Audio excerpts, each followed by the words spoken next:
Hi everybody, and welcome to the morning of breakfast. Delighted to be speaking to you all today about EVPs, data, flexible working, and everything in between. So I'll probably be talking for about 20-25 minutes, and then I'd love to open up to some questions at the end, as I know that data is on the forefront of everybody's minds at the moment, as we think about where the future of work moves, what people really want from a demand perspective, and how companies can adapt to attract top talent, and also hopefully demystify what top talent really means. So, can I click it? No. Oh, there we go. It's down, not sideways. So, who am I? Why am I talking about this? And why should you listen to me? So, I'm Molly. I'm the CEO and co-founder of Flexa. And Flexa is a platform that enables companies to attract top talent based on what makes you unique. So that could be your company values, that could be your company working environment, that could be the fact that you are impact-led, sustainability-driven, female-run, significant LGBTQ representation, whatever it is about your company that makes you unique. We started Flexa about 4.5 years ago, and it was in response to a very personal problem that I had experienced in my early career and job hunting. So I started off in investment banking, which is not the best working environment I possibly could have chosen. And I was also diagnosed with a quite severe autoimmune condition when I was about 20, and obviously going into the workplace, so severe that I was classified as disabled.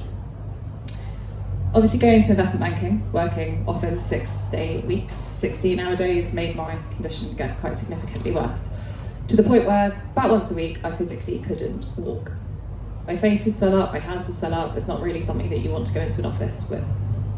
But I struggled through for about 18 months trying to make that work, and one day they said to me, well, we're really open to flexible working, so why don't you request that to work from home one day a week? I was like, wow, wicked.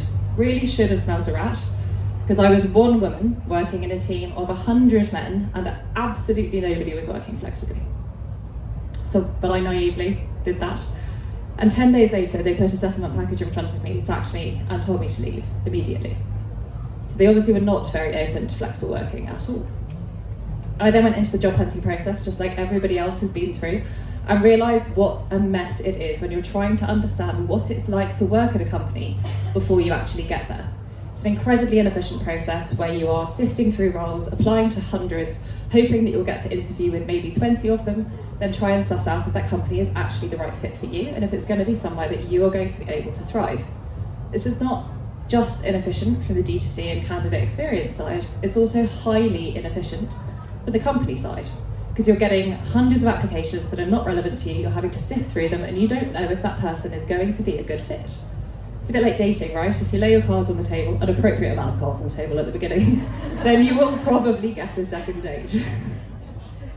So that's me, and that's the story of why we built Flexa. But Flexa has grown over the last 4.5 years to over 2.5 million people all over the world searching by what they care about. That means that 500,000 searches are conducted on Flexa every single month for companies that will fit the specificities of what candidates are looking for. We work with hundreds of companies, from Microsoft, BAE Systems, all the way through to mid-size and startups and scale-ups that want to shout about their EVPs and what makes them unique. And so, why did we bother starting this? Not just because of my personal experience, but we saw that we are experiencing the biggest shift in the way that we work since the second industrial revolution. And for anybody who doesn't know, the second industrial revolution was in the early 1900s when Henry Ford basically reinvented manufacturing. And we've all seen the headlines recently. People want to work less hard, people are lazy, people are less committed, they want to be on holiday all the time, watching Netflix in their underwear. That's not the case. We all know that. But interestingly, the media back in the early 1900s was almost identical, minus the Netflix part. And they were saying, people want to work less hard, no one's committed anymore, people aren't willing to work hard. And that was because of the fact that when manufacturing was reinvented, hours were reduced and pay was increased, because the way that manufacturing had been changed was much more efficient, so people needed to work less, but still get the same results. What interestingly with the pandemic happened was, although we were going through a similar kind of technological shift where there was so much more automation, so much more AI and so much more advancement, that in theory we should be working in better conditions, which is what the future of work is trying to do. But We hadn't got to the point that sort of pushed us over the edge, and the pandemic did, and it made everybody reconsider what they really valued in their work. Because it was no longer that work was a place that you went to 5 days a week in the same environment at the same hours. All of a sudden, there are remote companies, there are remote first companies, there are dog-friendly companies, there are super fast growth, super rapid pace, incredible companies to go to for progression. There are companies with amazing diversity who have made proper commitments to that. There is so much more variety than we've ever seen before in our working environments. And it's a really, really exciting time to be in the hiring space and to be a candidate.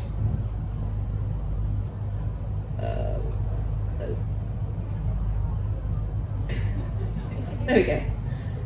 So when we talk about transparency, and I use my date analogy, what's really interesting is that companies that are really transparent about their EVP, their values, what they offer, and when we talk about EVP, again, it can be that really broad spectrum of salary, progression, opportunities, flexible working environment, culture, vision and mission, diversity. There's all sorts of different pillars that you can involve in your EVP.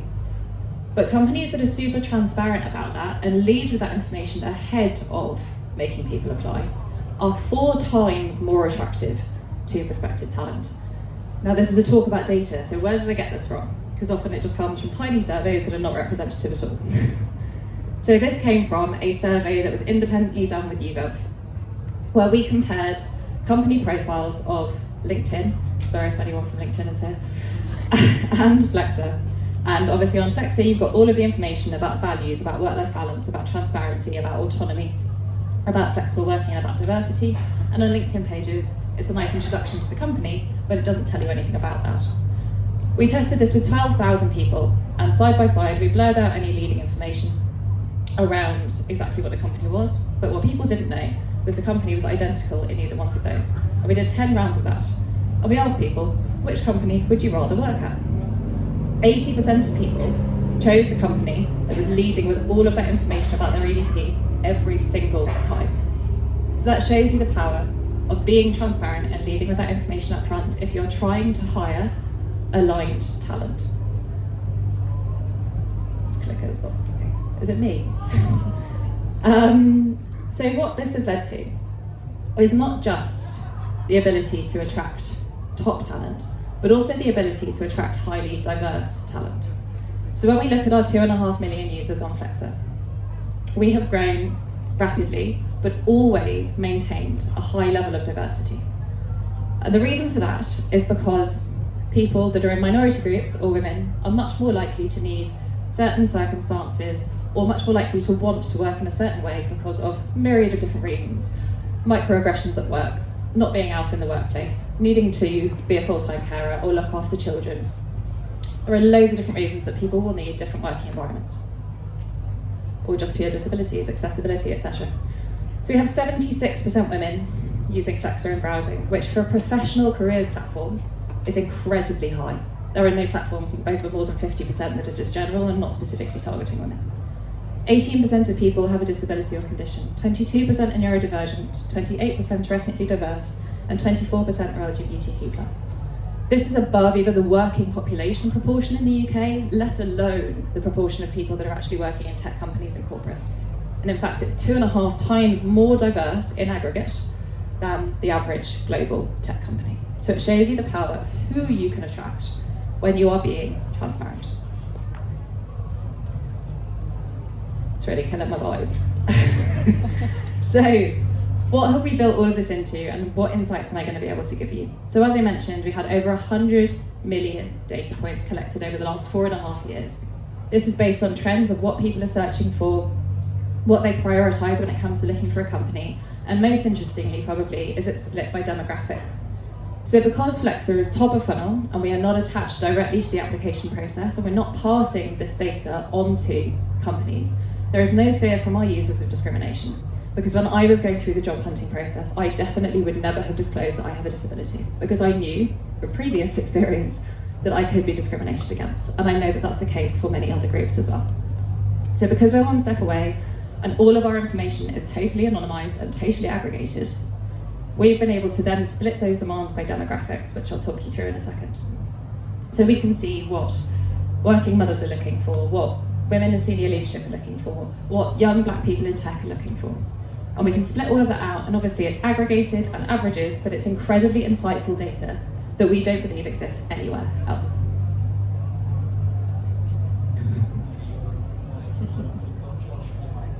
Oh, super.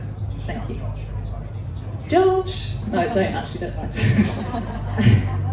So, to show you the power of what this data can do, one of our clients onboarded onto this platform. We only launched this 6 weeks ago, so it's in beta, and there's lots of ability to test this for free at the moment. One of our clients used our data and insights to increase their relevant job applications to their returnship scheme, which wasn't getting many applications at all. And they managed to increase all of that by 20% in a single month, like going from, I think it was about 500 up to 600 in a single month, just through better targeting. So how do they target better? Because you cannot target by demographic, it's totally illegal. You cannot say, I just want to target people with disabilities, because of the fact that normally that would be used for discriminatory purposes. So what you have to do is get quite inventive about it. And we have seen that you can target by demand, and it's incredibly effective. Because if you are showing people what they want and how they want to work, you are much more likely to attract that type of aligned talent. So really, from a part-time perspective, 53% of mothers prioritise part-time work options versus 27% of fathers. Probably no surprise there, but very interesting to see that data. And then probably what is more surprising that we'd seen over hundreds of thousands of searches was that mid to senior level women, which is who they were targeting, actually care about having some office time and having a place to go away from childcare, away from the houses. So this client started to advertise all of their returnship schemes as open to a part-time conversation, and also highlighted the fact that they were 2 days a week hybrid. And applications increased by over 20%, just through leading with that information and putting it on Flexa and being discovered for that. And here are some other, Josh, please. Here are some other really interesting examples, and again, this is all in aggregate. You can break it down in a much more granular way, big kind of generalizations on slides like this. And I wish I could go into far more detail, but we'd probably be here until tomorrow. So these are the kind of priorities that different diverse groups have through the hundreds of thousands of searches that these different groups are doing on Flexa. And I know that age diversity is also at the forefront of a lot of companies' minds at the moment. So this, I think actually this one's quite surprising, because what we've seen is that because of the economic downturn, a lot of people thought that they might retire a bit early. They thought they might retire in their late 50s and their early 60s, but actually economically things haven't gone that way. So they're now looking to go back into the workforce. And lots of companies are obviously excited about being able to attract those highly skilled people back in. So these are the priorities in terms of what people are searching for the most, and when they sign up, what they're saying are non-negotiables for them. So it's just an interesting breakdown of how you can explore this data. Josh? So in summary, and if anybody then has any questions, please hit me. Targeting by demand is arguably the most effective way to increase diversity in your talent pipeline, because leading with transparency means that your recruitment process is far more inclusive, because you are giving people the information to make an educated decision about whether or not your company is the right place for them, which is fundamentally empowering for people that need to work in a certain way or care about certain things. And I cannot recommend it enough if people are looking to increase the quality of talent to them in their pipeline, because quality means totally different things to different companies. And how does an individual know if they're going to thrive in your working environment and be a high quality employee if they don't know what your working environment is like? Josh? Thank you. Fantastic. I just put a post on LinkedIn. That's a lot of noughts, 100 million. And I actually had to check it 3 times. It is a lot, yeah. It's a lot of noughts. I tend to write it. Okay, we have quite a bit of time left. Yeah, that was actually very fast. It was very informative as well. That's the key thing. Any questions from the floor? I will try and run as fast as I can. Thank you. I was just wondering, because of course we have some data for more senior type of profiles, but do you have any information related to Gen Zs and younger generations and how to track them? Yeah, it's a really good question. One we get asked a lot at the moment, particularly, is trying to entice sort of graduates and people with a couple of years of experience into companies. So Gen Z care a lot about flexibility because they don't like being told what to do.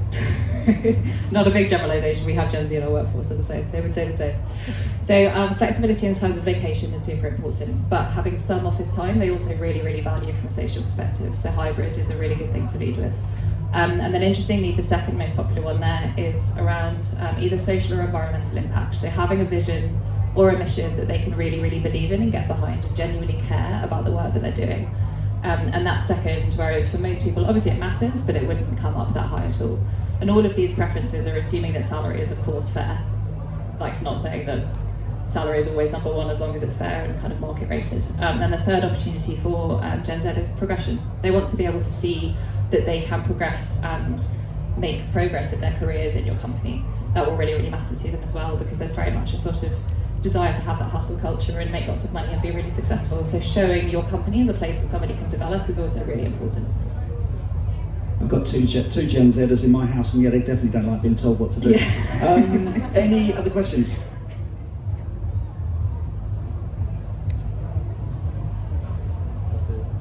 Oh, yep. It's an in-house one. It's an in-house one. I'm genuinely curious about that, actually. Who is this targeted, like the Flexa Insight in terms of, like, is it like people at the C Corp, or what kind of position are they usually in? Good question. Thank you, David, who works for us. So we have been working primarily with talent intelligence teams, HR leaders, people leaders, and talent acquisition specialists to understand, and employer branders as well, to understand how to really target that talent. But from a company size perspective, it's been very, very varied. I don't think, often companies assume that this kind of level of data is for big corporates that are hiring in enormous volumes and have the ability to spend lots of money. Like, it's not enormously expensive, and we work with, you know, scale-ups all the way through to very, very large enterprises with this data, empowering them to save money in the long run and hire better talent. Kind of related. Oh, go on, you're more important than me. Thank you. Hello, lovely presentation. Just a quick question. I wonder if there's anything you could share in relation to trying to attract more people with disabilities to apply for the organisation.